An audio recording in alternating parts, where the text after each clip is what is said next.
लेकिन आप उसको देखिए कि संघर्ष आप रो देंगे जिस दिन इतिहास को उठाएंगे।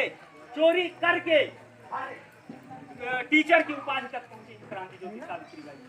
चोरी की पढ़ाई से लोग जाने ना, थोड़ा बहुत जानते थे तो उनको सजा मिल जाती थी। जब उनके सास को पता चला कि हमारी बहू पढ़ रही है और टीचर की उपाधि तक पहुंची है तो उनको घर से निकाल दिया। जब घर से निकाल दिया तो उनके पति ज्योतिबा फूले और वो किसी तरह एक स्कूल का निर्माण किया और उसमें महिलाओं को, लड़कियों को पढ़ने लिखने का अधिकार दिया। शिक्षा की देवी सावित्रीबाई फूले जी हैं जिन्होंने आपको पढ़ने और लिखने का अधिकार दिया। उनके बाद मुस्लिम महिला शिक्षिका है फातिमा शेख। सावित्रीबाई फूले जी के बाद अगर किसी ने पढ़ाई की तो है फातिमा शेख, मुस्लिम शिक्षिका में। तो आप जानिए हमें तो अधिकार ही नहीं थे, हमें अपने सुरक्षा के साधन रखने के अधिकार नहीं थे, हमें संगठन बनाने के अधिकार नहीं थे, हमें मित्रता करने का अधिकार नहीं थे।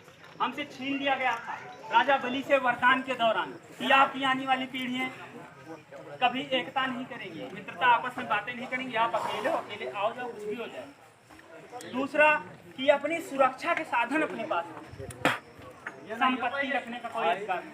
आप जानिए जब ये सब चीजें बना दी गई हमारे समाज में तो हम और आप किस जुबान से और किस तरह से इनको स्वीकार कर लें जिन्होंने हमारे पुरखों का कत्ल किया।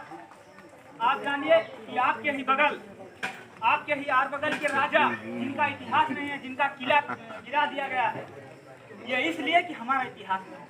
हमें मंगल पांडे को पढ़ाया गया स्कूलों में, हम ठीक है वो वीर पुरुष थे, देश के लिए कुछ से पूछ थी, हमें कोई इतराज नहीं।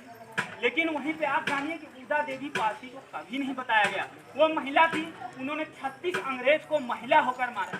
उदा देवी पारसी महिला आई थी, वीरांगनाएं आपके समाज में हुई, कभी हमें और आपको बताया गया?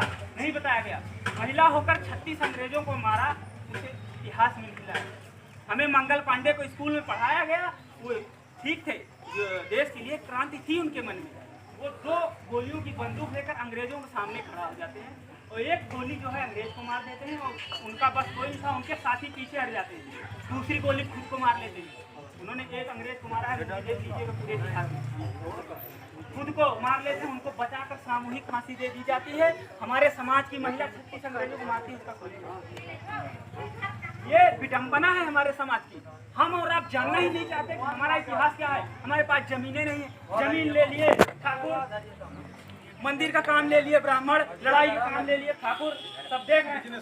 तो आप जानिए कि हमें और आपको कमजोर कर दिया गया और महिलाओं को इतनी बदतर जिंदगी जीने पर मजबूर कर दिया गया कि आप जानिए कि राम राज्य में हमारे समाज की महिलाओं को स्तन ढकने का अधिकार नहीं था। वही राम राज्य में स्तन ढकने का अधिकार नहीं था। यदि आप स्तन ढक लेते हो किसी ब्राह्मण के सामने तो आपको उसका टैक्स देना पड़ता, तो आपको टैक्स देने की औकात नहीं कि आप कर दे सकें। तो ये विडंबनाएं हमारे समाज में। इतने अपमान भरे शब्द जब लिख दिए जाएं कि शूद्र जो है पानी की छूले, किसी चीज की छूले वो अपवित्र हो जाए, तो आप किस तरह की वीरता में जी रहे?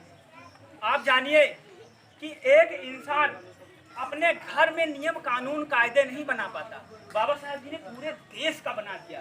इनके बारे में जितना कहें कम। हमारे आपके समाज में हम अपने 4 भाई में, 6 भाई में, 4 भाई में आपस में संगठित नहीं रह पाते, अपने घर का नियम कानून कायदा नहीं बना पाते। उतनी समय पंडित जवाहरलाल नेहरू, बाकी बहुत सारे लोग जिन्होंने संविधान लिखने की कोशिश की, लिखा थोड़ा बहुत नहीं था कार्य। बाबा साहब ने पूरे देश का संविधान लिख दिया जिसमें सबको अधिकार दे दिया, समता, स्वतंत्रता, आजादी का।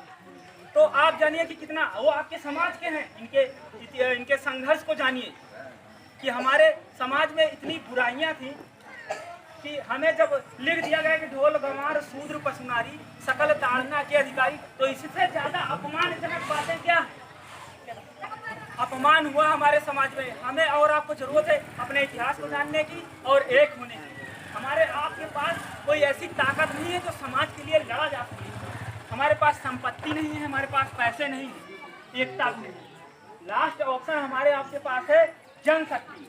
जहाँ पे जनशक्ति होगी वहाँ पे कोई शक्ति नहीं होगी। हमारे आपके अंदर अगर एकता है तो एकता ही हमारे पास एक ही चारा बचा, क्योंकि हमारे पास न पैसा है न बहुत जमींदारी है हमारे पास।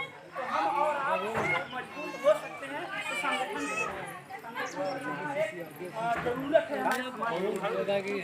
किसी चीज से लड़ने के लिए हमें संगठन का निर्माण करना पड़ेगा। एकता ही है जो हमें आजादी दिला सकती है। हमारे आपके समाज विमल भाई ने ज्यादा चीजें काफी चीजों को विस्तार से बताया कि 22 बकरियां जो है खरीदे तो आपको 20-25 हजार में मिलेंगी, लेकिन वोट आपके बिक जाते हैं दारू शराब में, जिससे राजा नियुक्त होता है पूरे देश को चलाना, पूरे देश को चलाता है, वही फिर अत्याचार करना शुरू करता है। आप जानिए कि आपके समाज का आदमी, आपकी जनसंख्या 85% है, तो आपके समाज का आदमी कोई क्यों नहीं पहुंच पाया होगा।